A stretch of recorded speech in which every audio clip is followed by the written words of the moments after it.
Welcome to ఆర్‌నైన్ news. నేటి వార్తలు. అనంతపురం జిల్లా గుత్తి పట్టణంలో మంగళవారం హిందూ ఐక్య అనుసంధాన సంస్థ ఆధ్వర్యంలో నిరసన ర్యాలీ చేపట్టారు.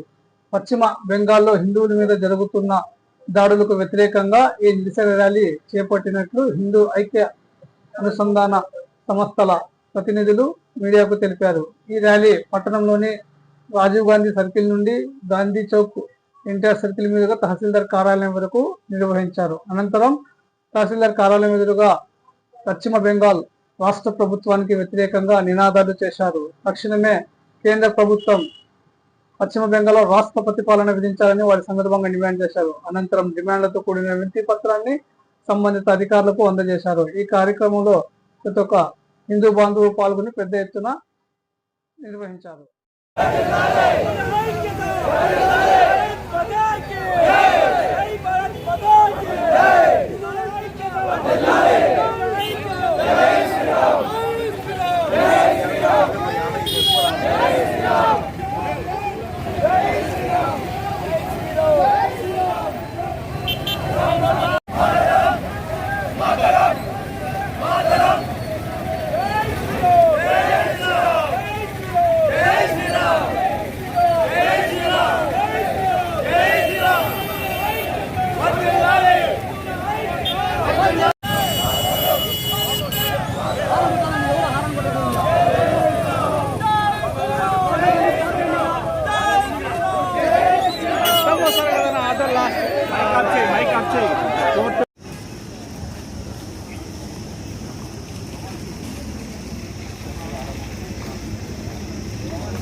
भारत माता की जय।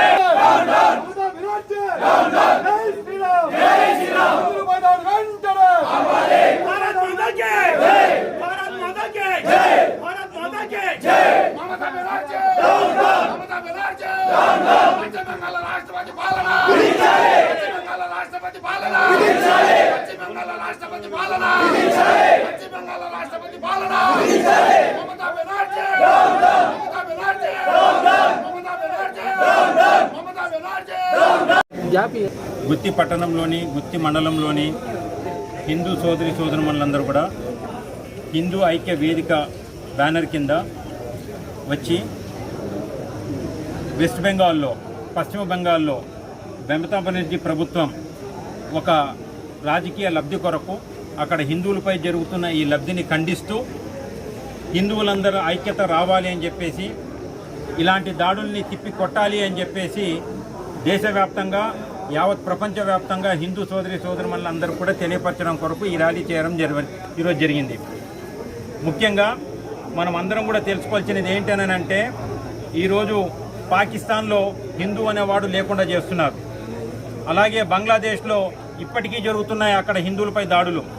వాటిని కొనసాగిపుతూ ఈరోజు కొన్ని రాజకీయ పార్టీలు వారికి పబ్బం గడుపుకోవడానికి ఈరోజు భారతదేశంలో కూడా అక్కడక్కడ ఇలాంటి కార్యక్రమాన్ని మొదలుపెట్టినారు. అందులో ముఖ్యంగా మొదలుపెట్టినది ఈరోజు మమతా బెనర్జీ గారి ప్రభుత్వం వెస్ట్ బెంగాల్లో ఈరోజు చేష్టలు ఉడుతూ ఈరోజు ప్రభుత్వం వెస్ట్ బెంగాల్లో చేష్టలు ఉడుకుతూ చేస్తూ ఉంది. వీటన్నిటిని కూడా ఖండిస్తూ యావత్ హిందూ సమాజమే కాకుండా అందరూ కూడా ఇలాంటి దాడుల్ని ఖండించాలి, ఇలాంటి దాడుల్ని జరగకుండా చూడాలి. ఇలాంటి దాడులు పాల్పడిన వారికి ఏమాత్రం కూడా రాజకీయంగా లబ్ధి లేకుండా ఉండే విధంగా మనం అందరం కూడా చేయాలి. ఈరోజు ఏ కారణం చేత ఈరోజు ఈ దాడులు చేస్తున్నారు? వక్ఫ్ బోర్డు దాని మీద ఈ దాడులు చేస్తున్నారు, ఆ నెపం పెట్టి చేస్తున్నారు. ఈరోజు ముస్లిం సోదరి సోదరుమణులే చాలా మంది ప్రభుత్వానికి అనుకూలంగా వక్ఫ్ ఈ సవరణలు కావాలి అని చెప్పి కోరుకుంటున్నారు. అయినా దీన్ని ఒక సాకుగా చూపించి ఈరోజు హిందువులపై అక్కడ మమతా బెనర్జీ ప్రభుత్వం తన రాజకీయ పబ్బం కొరకు హిందువులపై దాడి జరుగుతోంది. హిందూ సోదరి సోదరుమణులారా, ఈ రోజుకిన మీరిగిన మేలుకోకపోతే భవిష్యత్ అనేది ఉండదనేది మాత్రం దయచేసి గుర్తించుదాం. ఈ రోజు మనం రాజకీయాలకు కుల మతాలకు కులానికి ఇతరులకు అతీతంగా మనం అందరం కూడా ఎక్కడ జరిగినా భారతదేశంలో కాదు ప్రపంచంలో ఎక్కడ హిందువులపై దాడి జరిగినా మనం అందరం కూడా గొంతెత్తకుండా ఉంటే ఈ దేశం కూడా మనది కాకుండా పోతుంది అనేది ఒకటి దయచేసి గుర్తించండి. ఈ రోజు హిందూ అనేవాడు మిగతా మతస్థులందరికీ కూడా అనేక దేశాలు ఉన్నాయి, కానీ హిందువుకు మాత్రం ఉన్నది ఒకే ఒక దేశం, అది భారతదేశం. అందులో కూడా నివసించుకోవడానికి మనం చేష్టలు చూసామంటే రాబోయే తరాలకు ఎట్టి పరిస్థితులలో ఇక్కడ లేకుండా చేస్తారు, హిందూ అనేవాడిని లేకుండా చేస్తారు. దయచేసి గమనించండి, ఇలాంటి కార్యక్రమాల్ని ముఖ్యంగా ఈ రాజకీయ పబ్బం కొరకు చేస్తున్న ఇలాంటి పార్టీలో ఒక నామరూపాలు చేయకుండా లేకుండా ప్రతి ఒక్కరు కూడా చూడాలి. దీనికి ఈ రోజు ఇంతమంది వచ్చేసిన వీరందరికీ కూడా నా హృదయపూర్వక అభినందనలు శుభాకాంక్షలు తెలియజేస్తున్నాను. రాబోయే రోజులలో ప్రతి ఒక్కరు కూడా ఎంతో జాగ్రత్తగా చూడాలి. మన ఉద్యోగాన్ని మనం ఎంత జాగ్రత్తగా కాపాడుకుంటామో, మన పిల్లవాడిని మనం ఎంత జాగ్రత్తగా కాపాడుకుంటామో, మన ఆస్తుపాస్తుల్ని లేదు వ్యాపారాలని ఎంత జాగ్రత్తగా కాపాడుకుంటామో, అదేవిధంగా హిందూ మతాన్ని కూడా కాపాడుకోలేకపోతే 10-15 సంవత్సరాలు చాలు నువ్వు మళ్ళీ వెతుక్కోవడానికి కూడా ఎక్కడ ఉన్నావనే కూడా నామరూపాలు లేకుండా పోతావు. సో దయచేసి ఈ రోజన్నా ఇప్పటికైనా కానీ మనం అందరం కూడా జాగృతం కావాలి.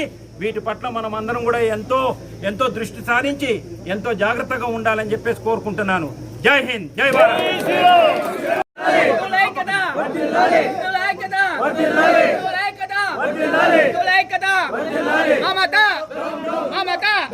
మమత